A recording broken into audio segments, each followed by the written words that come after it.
Kasalukuyang nagpupulong sa bahay ni Makaraig ang mga estudyanteng sina Isagani, Sandoval, Juanito Palaez, Pekson at iba pang estudyante.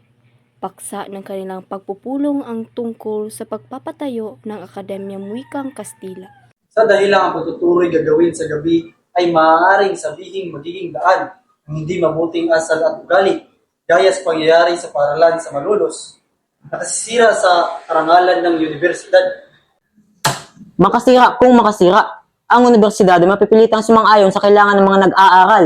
At kung totoo man niyan, ay ano kung gayon ng universidad? Sabay itong kapisanan laban sa katututok?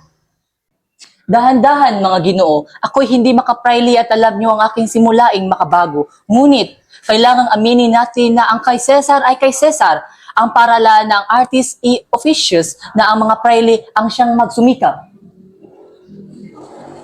Ang aso ng manggugulay.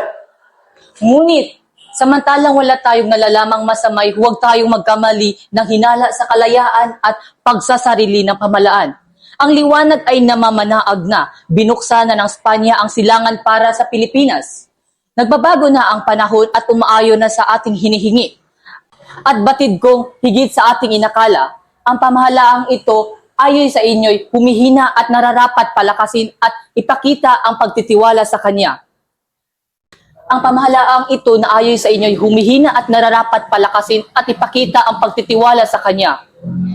Inaakala ko na ang pag-uusig ay nagtatagumpay at ang sanhi ng pagtawag ni Makaraig ng pulong ay upang ibalita sa atin ang tagumpay. At bukas, makikita nating magkakamit ng papuri at pagkilala sa bayan ang mga pagsusumikap natin.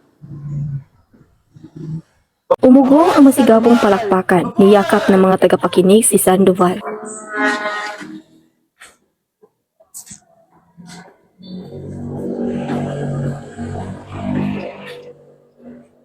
Magsaya na tayo mga kaibigan. Tagumpay. Nagkipagkita ako kay Padre Rene kaninang umaga. Magsaya na tayo mga kaibigan. Tagumpay. Nagkipagkita ko kay Padre Rene kaninang umaga. Tila isang linggo raw silang nagtatalo. At ipinaglaban niya ang usapin. Laban kina Padre Sebela, Padre Fernandez, Padre Salve, General, Pangalawang Cabo, at sa mag-aalahas na si Simon. Itatago na sana niya ang kahilingan ng ilang buwan na maalala ni Padre Irene ang kataas-taasang lupon ng paaralang primarya. At iminungkahin niyang ang kasulatan na ipaubayan na sa lupong yun upang magdesisyon. Yamang tungkol sa wikang Kastila ang pinag-uusapan. Ngunit ang lumpong iyo'y matagal nang hindi kumikilos. Iyan din nga ang isinagot ni Padre Irene. At tinagon niya mabuti nga ang pagkakataon upang muling kumilos. At sinamantala ang pagtungo roon ni Don Custodio na isa sa mga kasangguni. At dahil sa kasibagan niya ay natasan siyang magbungkahi nang dapat ngayon nasa kamay na niya ang kasulatan. Ipinangako ni Don Custodio na lulutasin ito sa loob ng buwang ito. Kailangan ng grupo ang pagkiling ni Don Custodio. Dalawang paraan ang kanilang isinaalang-alang upang pumanig sa kanila si Don Custodio. Si Ginoong Pasta, isang manananggol, at si Pepay na isang mananayaw at matalik na kaibigan ni Don Custodio. Sumang-ayon ang lahat sa iminungkahi ni Isagani na siya muna ang pupunta at kakausap kay Ginoong Pasta upang maging marangala ang paraan.